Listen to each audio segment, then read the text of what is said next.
생명의 주님, 한 주를 허락하여 주심에 감사드립니다. 이 시간 먼저 어제의 날을 하나님 앞에 자복하며 회개의 기도를 드립니다. 저희들의 언어를 돌아봅니다. 사람을 살리는 말을 하지 않고 형제의 마음을 괴롭게 하는 말을 하였습니다. 가족의 마음을 아프게 하는 말을 하였습니다. 하나님을 인정하는 말을 하지 않고 의심하는 말을 하였습니다. 감사보다는 불평을 하였음을 용서하옵소서. 말씀을 전하고 듣는 이 시간 성령님의 도움을 구합니다.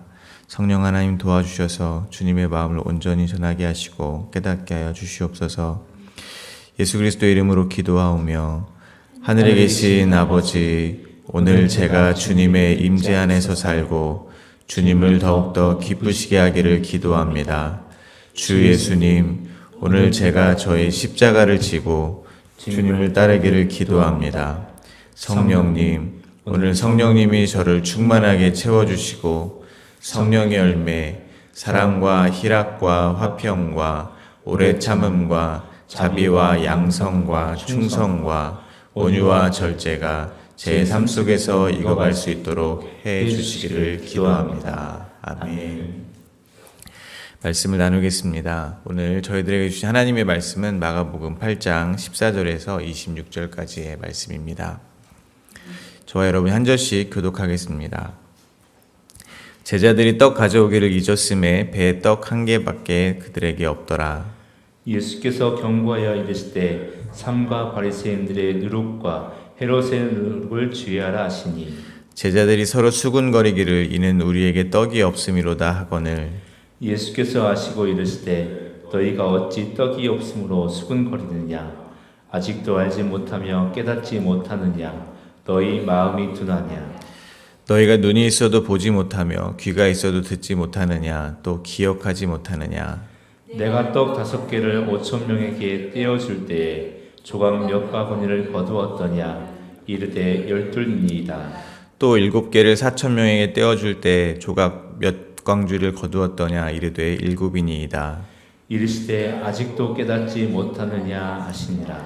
벳세다 이름에 사람들이 맹인 한 사람을 데리고 예수께 나와 손 대시기를 구하거늘 예수께서 맹인의 손을 붙잡으시고 마을 밖으로 데리고 나가사 눈에 침을 뱉으시며 그에게 안수하시고 무엇이 보이느냐 물으시니 쳐다보며 이르되 사람들이 보이나이다. 나무 같은 것들이 걸어가는 것을 보나이다 하거늘 이에 그 눈에 다시 안수하심에 그가 주목하여 보더니 나아서 모든 것을 밝히 보는지라. 함께 읽겠습니다.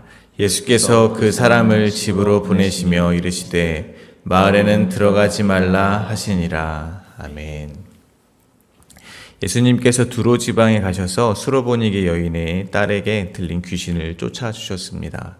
그리고 갈릴리 호수에 이르셔서 귀먹고 말 더듬는 자를 고쳐주셨습니다. 그 무렵 큰 무리가 또 예수님을 찾아왔습니다. 예수님께서는 오병이어의 기적을 베푸셨던 것 같이 물고기 2마리와 떡 7개를 들어서 축사하시고 4,000명의 사람들을 또 먹이셨습니다. 예수님은 그들을 모두 흩어보내시고 제자들과 달마누다 지방으로 가셨습니다.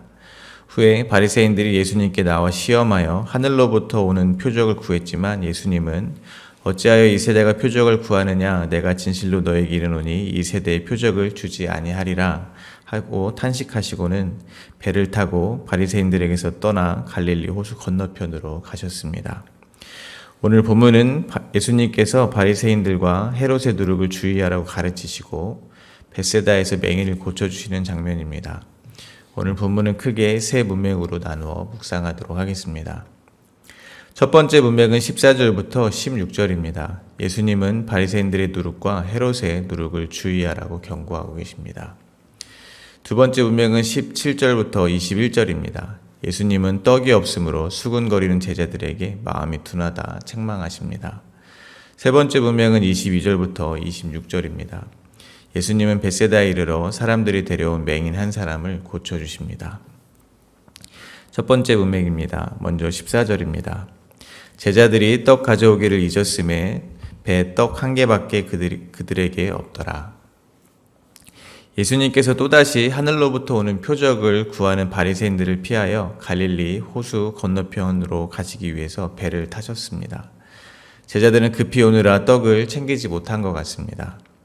오늘 본문 17절 이하에도 기록되어 있지만 예수님과 제자들은 앞서 많은 사람들에게 식량을 주어야 하는 상황을 경험했었습니다.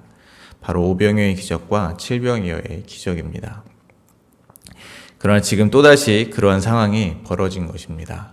배 위에는 예수님을 포함해 최소 13명의 성인 남자가 있고 떡은 딱 한 개가 존재하는 것입니다. 이를 통해서 한 가지 묵상할 수 있는 것은 이것입니다. 저와 같은 성도들의 삶에서 이와 같은 문제가 계속해서 발생할 수 있다는 것입니다. 간단히 말하면 결핍의 상황입니다. 사람들은 계속해서 결핍을 느끼게 될 것입니다. 결핍의 상황이 닥치면 사람들이 느끼는 감정은 불안과 두려움일 것입니다.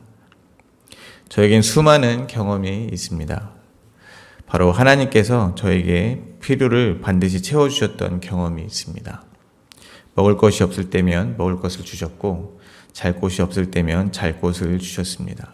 필요할 때 필요할 만큼 항상 채워주셨습니다. 그러나 저의 삶에는 또다시 결핍의 상황이 닥쳐온다는 것입니다. 그래서 저는 이전에 주님이 저의 삶에 역사하신 것을 분명히 경험했음에도 또다시 걱정을 한다는 것입니다. 또다시 두려워한다는 것입니다. 그만큼 저의 믿음은 그리고 사람들의 믿음은 연약한 것입니다. 제가 주님께서 허락하신 결핍의 상황을 잘 겪어냈다면 다음의 결핍의 상황에서 어떠한 반응을 해야 마땅하겠습니까? 주님께서 또 반드시 채워줄 것을 기대하는 것이 마땅한 반응이겠습니까? 저는 그렇지 않다고 생각합니다. 제가 해야 되는 마땅한 반응은 주님께 괜찮습니다. 저는 지금 이대로도 충분합니다라고 반응하는 것이 저의 마땅한 반응이라고 생각합니다. 그야말로 주님과 함께하니 그 어디나 하늘나라라는 찬송을 드리는 것이 마땅하다고 생각합니다. 이제는 떡이 아닌 예수님께 집중하는 것이 마땅하다고 생각합니다. 그러므로 저의 삶에 닥치는 결핍의 상황을 생경한 것으로 여기지 마시기를 바랍니다. 오히려 주님으로 만족하지 못하는 저의 믿음 없음이 폭로되는 시간이며 오직 내주하시는 주님으로 만족하기를 배워가는 시간이라는 것을 믿으시기를 바랍니다. 제자들이 떡 가져오기를 잊어서 배에 떡이 하나뿐인 이 상황을 보시고는 예수님께서 제자들에게 경고를 하십니다. 15절과 16절입니다. 예수께서 경고하여 이르시되 삼가 바리새인들의 누룩과 헤롯의 누룩을 주의하라. 제자들이 서로 수군거리기를 이는 우리에게 떡이 없음이로다 하거늘. 여기서 경고하여라고 쓰인 단어는 히브리어 문법상 몇 번이고 계속해서 지시하시고 당부하셨다는 의미를 가지고 있습니다. 즉 예수님께서 제자들을 데리고 다니시면서 계속해서 바리새인들의 누룩과 헤롯의 누룩을 주의하라고 경고를 하셨다는 말이 될 것입니다. 그런데 제자들은 예수님께서 떡이 없어서 누룩 이야기를 하신다고 오해를 했습니다. 그만큼 저희는 주님 앞에 무지하다는 것을 고백하지 않을 수가 없습니다. 주님의 마음을 그렇게 몰라드리는 겁니다. 누룩은 떡을 부풀려주는 효소입니다. 누룩을 넣은 빵은 즉 섞인 것이며 자기 원래 모습을 감추고 겉모습이 화려하게 부풀려진 빵이 된다는 것입니다. 그래서 성경에서 누룩은 죄인인 자신의 모습을 감추고 외식하여 의로운 체 하는 죄를 상징합니다. 오늘 본문의 병행 구절인 마태복음 16장에서는 다음과 같이 말씀하고 계십니다. 마태복음 16장 11절과 12절입니다. 어찌 내 말한 것이 떡에 관함이 아닌 줄을 깨닫지 못하느냐? 오직 바리새인과 사두개인들의 누룩을 주의하라 하시니 그제서야 제자들이 떡의 누룩이 아니요 바리새인과 사두개인들의 교훈을 삼가라고 말씀하신 줄을 깨달으니라. 그러니까 오늘 본문에서 예수님이 경고하시는 바리새인과 헤롯의 누룩은 그들의 교훈이 될 것입니다. 누군가의 삶에서 교훈을 얻는다는 말은 곧 그가 삶을 통해서 내어놓는 모든 내용이 될 것입니다. 곧 그의 삶 전체를 말할 것입니다. 바리새인은 아시다시피 하나님께서 주신 율법으로 죄를 깨닫고 그리스도를 기다린 것이 아닙니다. 율법을 지켜서 자기들이 얼마나 의로운 사람인지를 증명할 수 있다고 믿었던 사람들이었습니다. 그래서 바리새인들은 율법을 제대로 지키지 못하는 사람들을 멸시했습니다. 세리와 죄인들을 이방인들과 똑같이 여겼습니다. 율법을 문자적으로만 해석하여 지키고 장로들의 전통을 따라 살아가는 사람들이었다는 것입니다. 이들의 교훈을 따른다면 겉으로는 정말로 훌륭한 신앙인으로 보일 수 있을 것입니다. 그러나 그들의 교훈은 예수 그리스도의 교훈과 정반대의 교훈입니다. 생명이 아니라 죽음으로 저희를 이끌고 갈 것이라는 사실을 잊으시면 안 될 것입니다. 헤롯의 교훈은 정치적인 힘을 추구하는 것을 말할 것입니다. 헤롯 왕가는 아시는 것처럼 에돔 족속입니다. 그래서 정통 유대인들에게 지지를 받지 못했습니다. 그래서 성전을 화려하고 멋지게 증축하여서 정통 유대인들의 마음을 얻으려고 노력했다고 합니다. 즉 세상 권력과 부를 탐하고 이 땅에서 자신들이 원하는 나라를 세우기 위해서 애를 쓰는 것이 헤롯의 삶이며 그들의 교훈이 될 것입니다. 그러나 그들의 교훈도 하나님의 말씀과 정반대입니다. 예수 그리스도의 교훈은 이 땅에 눈에 보이는 세상에서 힘을 쌓고 화려한 나라를 만드는 것이 아닙니다. 오히려 이 땅에 깊이 박혀있는 두 발을 떼어서 저 하늘에 소망을 두게 하는 것입니다. 그러므로 저희는 늘 깨어 있어야 한다고 생각합니다. 요즘은 인터넷만 열면 수많은 말씀들을 들을 수가 있습니다. 또 이 시대의 멘토요, 선생을 자처하는 사람들이 너무나 많이 있습니다. 수많은 가르침 중에 누가 바리새인과 헤롯의 누룩을 가르치고 있는지 구분하기가 쉽지가 않다는 것입니다. 한마디로 선생은 많지만 진리로 진리를 낳을 수 있는 아비는 없는 시대가 요즘 시대입니다. 특히 지금 말씀을 전하고 있는 저 역시 얼마든지 바리새인과 헤롯의 교훈으로 말씀을 왜곡하여 전할 수 있는 죄인이라는 사실을 인정할 수밖에 없는 것입니다. 그러니까 저도 바리새인과 같이 어떠한 외적인 행위를 근거로 제가 다른 사람보다 아주 조금이라도 더 신실한 성도인 것처럼 저를 치장할 수 있다는 것입니다. 헤롯과 같이 이 땅에서 제가 더 확고해지기 위해서, 즉 인정받고 유명해지기 위해서 말씀, 종교 이런 것들을 이용할 수 있다는 것입니다. 왜냐하면 자기 중심성이라는 저의 죄는 저의 본성이기 때문입니다. 저는 본질상 하나님께서 저를 위해서 존재하기를 바라지 제가 하나님을 위해서 저의 자아를 부인하기를 싫어하기 때문에 그렇습니다. 따라서 저희는 말씀을 전하는 스피커에 불과한 사람들을 의지하기보다는 우리 안에 내주하시는 진리의 성령님의 음성에 귀를 기울여야 할 것입니다. 또한 저희도 마찬가지로 저희가 바리새인과 헤롯의 교훈으로 살고 있을 수 있다는 생각을 항상 하게 되시기를 바랍니다. 예를 들면 저희에게 결핍의 상황이 왔을 때 그 상황을 해결하기 위해서 종교적인 노력을 평소보다 더 하는 경우가 있을 것입니다. 쉽게 말해서 하나님께 더 의롭게 보여서 조금 노골적으로 표현하면 하나님께 환심을 사서 그 결핍의 상황을 해결하고자 하는 것입니다. 또는 어떠한 상황 앞에서 자기를 부인시키고 하나님과 이웃을 사랑하는 방향으로 결론을 내는 것이 아니라 종교적이든 세상적이든 자기의 힘과 지위를 이용해서 모든 상황과 사람들을 자신의 뜻에 맞게 조종하려고 하는 것입니다. 저는 이러한 것이 모두 힘을 추구하는 자기 중심적인 바리새인과 헤롯의 교훈에 의한 것이라고 생각합니다. 그러므로 저희가 원하는 것을 얻기 위해서 교묘하게 하나님의 이름을 이용하고 있지는 않은지 항상 돌아보게 되시기를 바랍니다. 그리고 아무리 생각해도 나는 하나님의 이름을 이용해서 내가 원하는 바를 얻으려고만 하는 죄인 중에 괴수가 맞다라고 여겨지신다면, 그래서 그걸로 애통하게 되신다면 그때 반드시 저희를 위해서 십자가 지신 예수 그리스도의 은혜를 기억하시기를 바랍니다. 그래서 가망 없는 저희를 구원하기 위해서 예수님께서 십자가를 지셨음을 기억하시기를 바랍니다. 두 번째 문맥입니다. 예수님은 제자들의 수군거림을 보고 말씀하십니다. 17절부터 18절입니다. 예수께서 아시고 이르시되 너희가 어찌 떡이 없음으로 수군거리느냐? 아직도 알지 못하며 깨닫지 못하느냐? 너희 마음이 둔하냐? 너희가 눈이 있어도 보지 못하며 귀가 있어도 듣지 못하느냐? 또 기억하지 못하느냐? 예수님은 지금 제자들에게 말씀하고 계십니다. 왜 이렇게 마음이 둔하냐는 것입니다. 눈이 있어도 보지 못하며 귀가 있어도 듣지 못하냐는 것입니다. 왜 또 기억을 못하냐는 것입니다. 무엇을 기억하지 못하냐는 것입니까? 19절부터 21절입니다. 내가 떡 5개를 5,000명에게 떼어줄 때 조각 몇 바구니를 거두었더냐? 이르되 12이니이다. 또 7개를 4,000명에게 떼어줄 때 조각 몇 광주를 거두었느냐? 이르되 7이니이다. 이르시되 아직도 깨닫지 못하느냐 하시니라. 예수님은 제자들에게 보여주셨던 표적을 이야기하십니다. 떡 5개를 5,000명에게 먹이고 12바구니를 남기셨고, 또한 떡 7개를 4,000명에게 먹이시고 7바구니를 남겼다는 것을 기억하게 하십니다. 그리고 왜 아직도 깨닫지 못하냐고 제자들에게 일갈하시는 것입니다. 그 말은 지금 여전히 이 땅에서의 먹을 떡만을 생각하는 제자들의 그 모습이 바로 바리새인과 헤롯의 누룩에 휩싸여 있는 모습이라는 것을 말하는 것일 것입니다.